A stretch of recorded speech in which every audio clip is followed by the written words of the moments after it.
Okay, circuit 3 in the series is one without any equipment whatsoever. So I'm doing it outside in the best possible environment to do a workout in. So for number 1, we're going to do a hinge. So we did this in kind of the warm-up of the first circuit, but I'm doing this as an exercise. For warm-ups, I'm going to get you to follow the other warm-ups in the first 2 of the series, so just choose one of those. So we'll start off with the hinge. Again, you can do this how you want, so do it over like 40 seconds on, 20 seconds off, or for just however long you want to, or just feel the areas that you should feel them. If you feel this exercise in your lower back, you should be feeling it more in the glute and hamstrings, and in the core generally, maybe between the shoulder blades. It's those 3 areas that we were looking for. So we'll start off here on slightly uneven ground. That's absolutely fine. It's actually pretty good to do some workouts on some uneven ground sometimes. So you're not going to have a perfectly flat floor everywhere you go, particularly if you're outside. So again, we'll start with those postural cues. So shoulders up, back, stomach in, and posterior tilt. Get a good postural position, get those shoulders back, and then we're just going to hinge over and try and maintain that postural position to 45 degrees. So we maintain the postural position and then try and maintain it back. Now, one of the things I struggle with this exercise in particular is just keeping my shoulders back here, particularly as I come back up. So over, you should feel maybe a lengthening of the tissues in the back of your leg, particularly high up in the back of your leg, and then just come up again. So perfect standing postural position, and then we want the perfect 45 standing postural position. Now you get about 40 seconds on, 40 seconds off. That's exercise 1, that's the hinge. Exercise 2 is the step swing. So the step swing, you can do this with a weight in your right hand if you've got a weight. It's actually a surprisingly tricky exercise, this one, and the idea is to get the arm swinging. Again, if you've got weight, this is actually quite a nice feedback for the weight, but just follow the swing of the hand, and we just swing back and forth with the swing of the arm. Again, all those postural cues, you're just shifting the weight from the right leg to the left leg, right leg to the left leg. And we're reciprocating, obviously, with the other side as we go.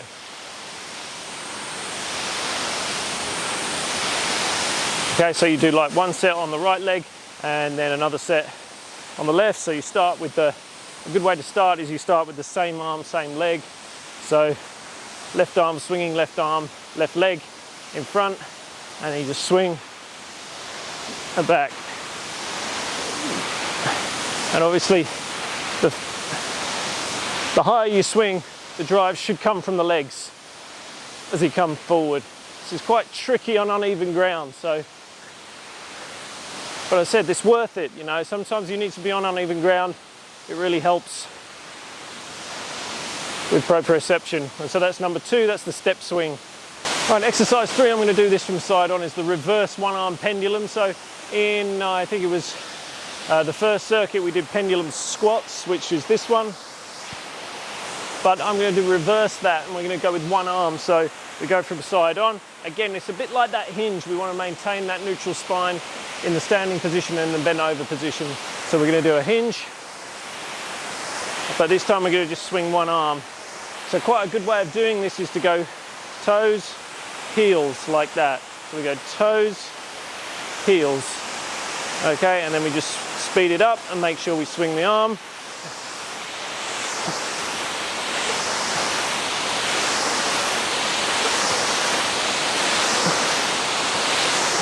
I'll show you from front on.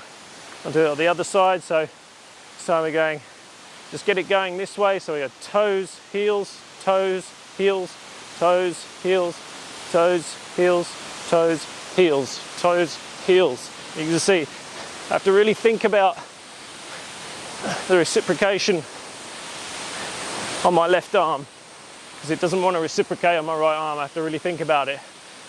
So that's all it is. We just do toes, heels, raise it up, neutral spine in this position.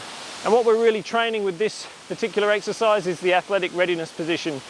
So whether you're playing a sport, whatever you're doing, chased by a tiger, if I hear a tiger rustling in the bushes over there, it's like that. So I'm ready in that athletic readiness position, and it trains that position. And also it's about keeping your posture, the neutral spine, through those different ranges of motion.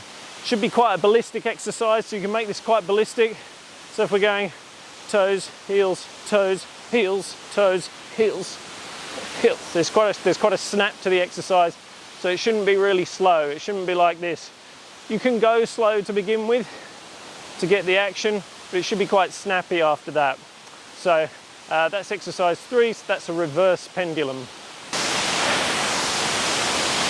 Okay, exercise number 4 is a cross-body swing and rack. This works really well with a bit of weight to really help you feel the twist in this one. But we're going to keep our feet fairly still for this one, so I don't want to be doing too much pivoting on the feet, so they're fairly still, but we're shifting the weight from side to side. So what we're going to do is we're just going to get this arm swinging across our body. And it's good if you can kind of do the opposite with the other arm, and we're just going to swing it to the shift to the left.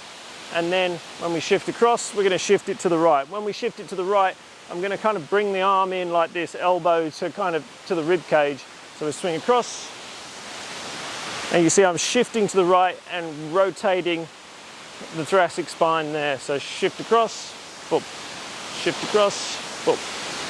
Again, all those good postural positions that we talked about in the other videos. So here I've got shoulders back, stomach in, posterior tilt, and I'm trying to maintain that throughout the action. Again, there's a kind of whip to the action here, so it should be a proper swing. You've got weight in your hand, you'll feel that even more, but it can be done without the weight. So just swinging across, rack. Same thing on the other side. Again, my right arm doesn't want to reciprocate quite so easily. So down, bump, cross, cross.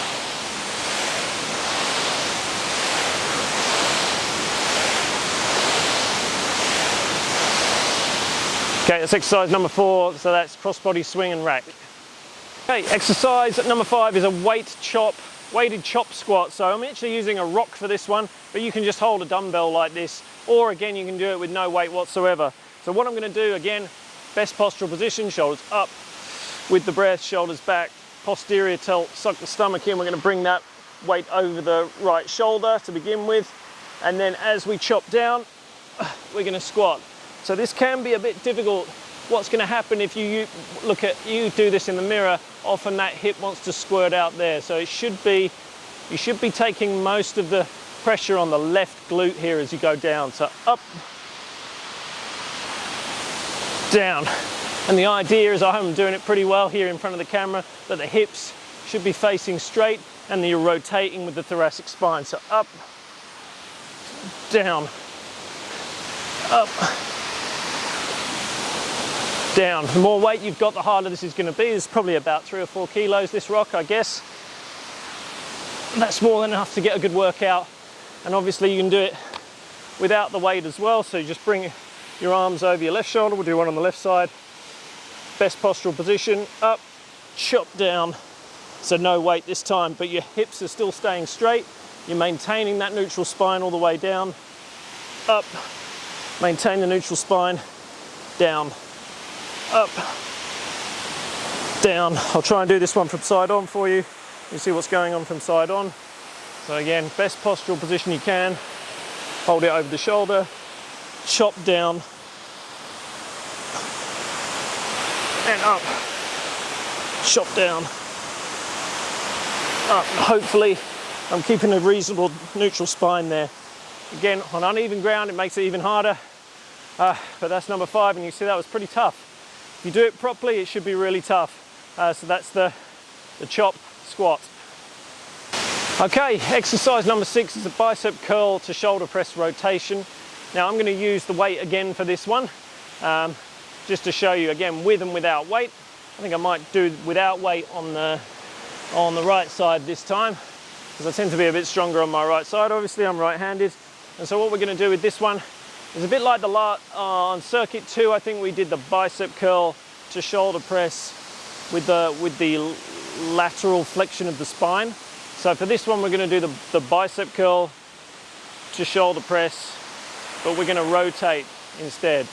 So all I'm going to go, but we're going to rotate to this direction. So this always confuses me, these ones, but see if you can get it right.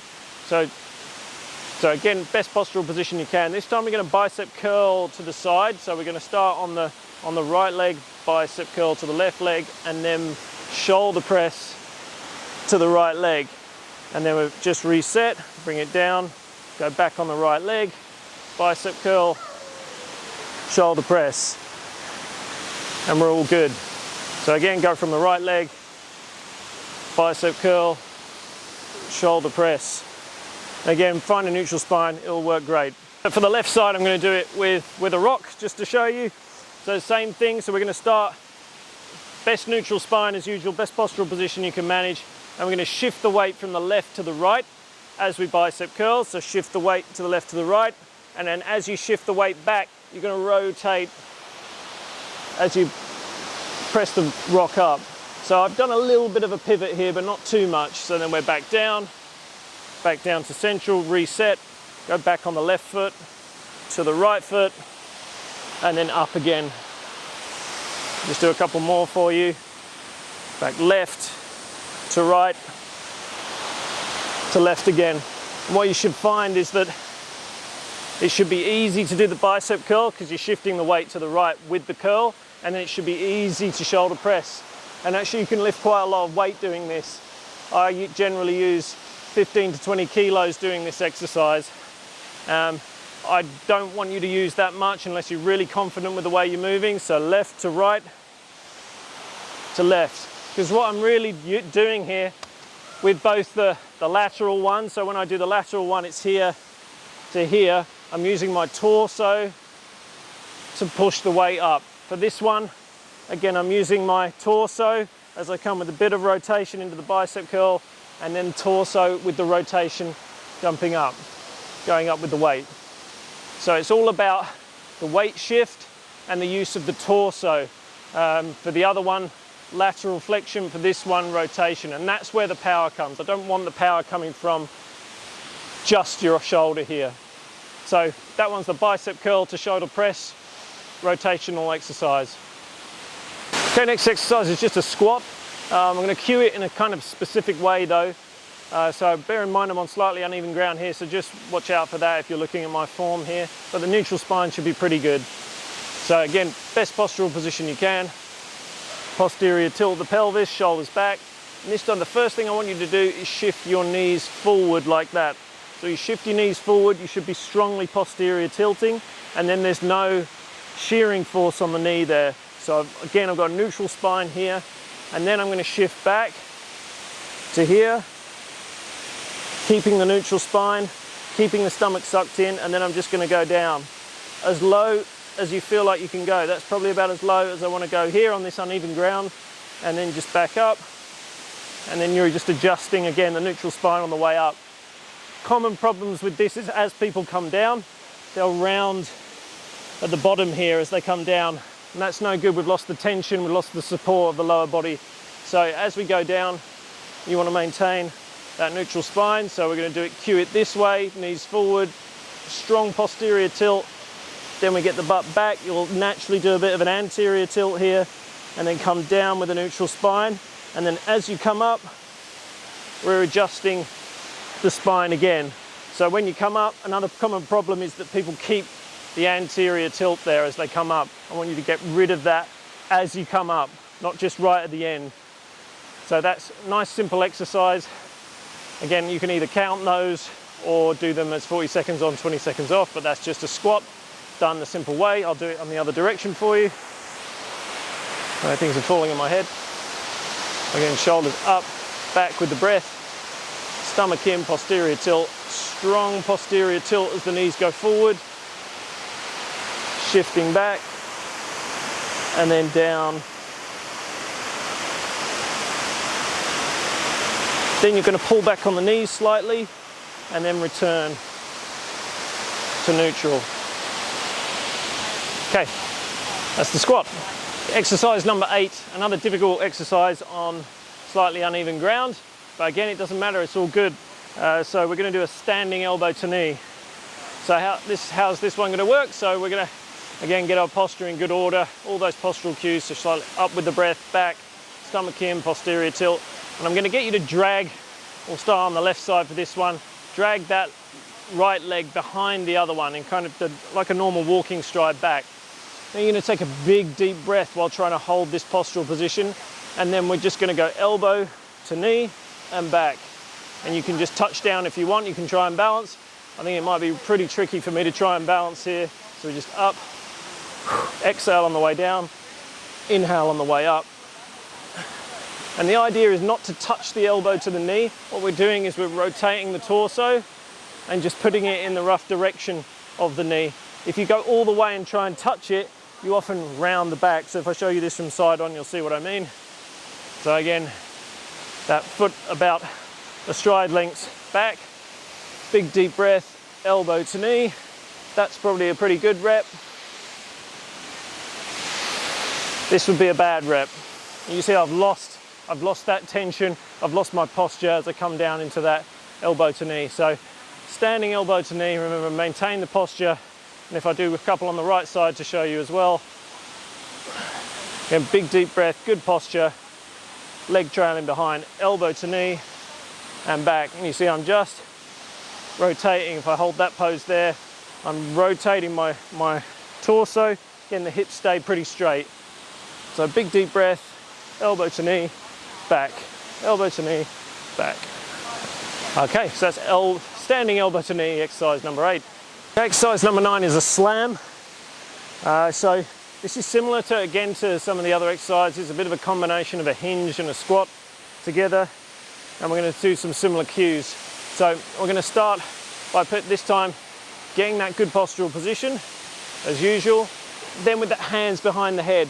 Now when you put your hands behind the head, it's going to make you want to anterior tilt and maybe also shift your spine here, shift your hips forward. So just remember, when you put your hands behind your head, posterior tilting strongly, and then we're going to do the same thing. We're going to bend those knees forward with that strong posterior tilt. That should be quite tough. You should be feeling that in the core. And then we're going to come down into a kind of half squat position. Maintain the neutral spine, up behind the head, bend the knees forward, and then down into the squat position. So what I'm trying to create with this exercise is some length on both sides. So when I put the hands behind my head, posterior tilt, shift the knees forward, I'm creating quite a lot of length here on the front of my body. And then I'm using that length to come over into this position. And then I've got length on the back side of my body. Then when I push off that length on the back side, I come and bring length on the front side. And so it just goes like that. You should feel the length on the front when you're in this position if you're holding good posture, and you should feel the length on the back in that position if you're holding good posture. So just a few more from the other view. I may do this front on actually. So it looks something like this. Again, get the posture in good order to begin with, and then we're just putting the hands behind the head, really strongly posterior tilt in this position, and then we're bringing it down here. So that's all it is. Knees forward, strong posterior tilt and back. If you want to make this a bit harder, you can go on the tiptoes and then back. That's quite tough, particularly again on uneven ground. And so you're going toes to heels. And so that's exercise number 9, a slam. Just one more to go. Last exercise is exercise number 10. We're just going to do a side step with a swing. So again, all those postural cues, I'm going to bore you with those. But we just get this one arm swinging, this time the right arm, and then we're just going to swing to the side, and that's where you're going to go. Not too low, so you're hinging back with your butt, and then you swing up. And then we're going to try and not put the foot down, and that's it. Swing, swing, swing. We're doing a little bit of reciprocation on the other side. Notice how my left shoulder dips in, so I've got a little bit of rotation in my upper body, but the hips are staying straight. So that's all it is. Nice simple exercise to finish with. And then the same on the left. Your posture in good order. Swing the left, Again, I have to really think about the reciprocation on my right side here. It doesn't come as naturally to me. Get that butt back, swing up. Okay, 10 weight-free exercises. You can do them with a rock or a weight if you like, it's up to you. Again, you can do this one with a weight or a rock. Just hold the weight in your left hand and then you just swing the weight as you come by. Okay, 10 circuit exercises. Hope you enjoyed the location. It's always good to do it in a nice pretty spot, and I'll see you next time.